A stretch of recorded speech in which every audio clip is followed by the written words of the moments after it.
وہ مولا کلام علی گل مرتضی شریف کو دوویں بھائی ملے اج مولا علی نے سلام نہیں کیتا تے ابو بکر صدیق عرض کی یا رسول اللہ علی میں ناراض ہے. میری آقا علیہ الصلوۃ والسلام نے فرمایا بلاؤ علی کو. علی جب حضور کی بارگاہ اندر آئے حضور نے فرمایا علی ابو بکر نے ناراض ہے. یا رسول اللہ میرا تے یار میں کیوں ناراض ہوا. میری آقا علیہ الصلوۃ والسلام نے فرمایا علی اگے جدوں بھی ملدے سو تسی سلام پیش کرتے سو ابو بکر جواب دیندے سن. اج تسی سلام نہیں کیتا.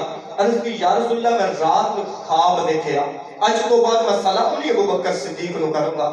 یا رسول اللہ میں سلام نہیں کروں گا. میرے آقا نے فرمایا وجہ کی ہے.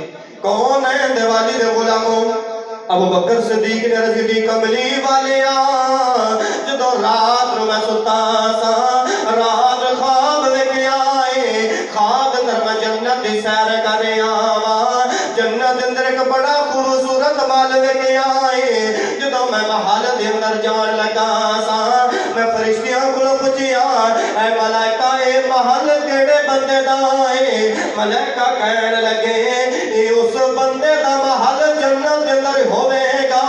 اے تے نال دا ایندا جنت دے اندر محل اس بندے دا ہوے گا جڑا سب تو پہلے سلام کردا اے جڑا سلام دے اندر پہل کردا اے. میرے آقا دے غلاموں مولا کائنات علی گل مرتضی شیر خدا رسول کملی والیا اج تو بعد میں ابو بکر نو سلام نہیں کراں گا.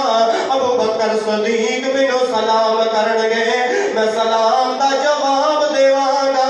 میرے آقا نے فرمایا دی وجہ کی ہے. عرض کی کملی والیا ابو بکر میرا یار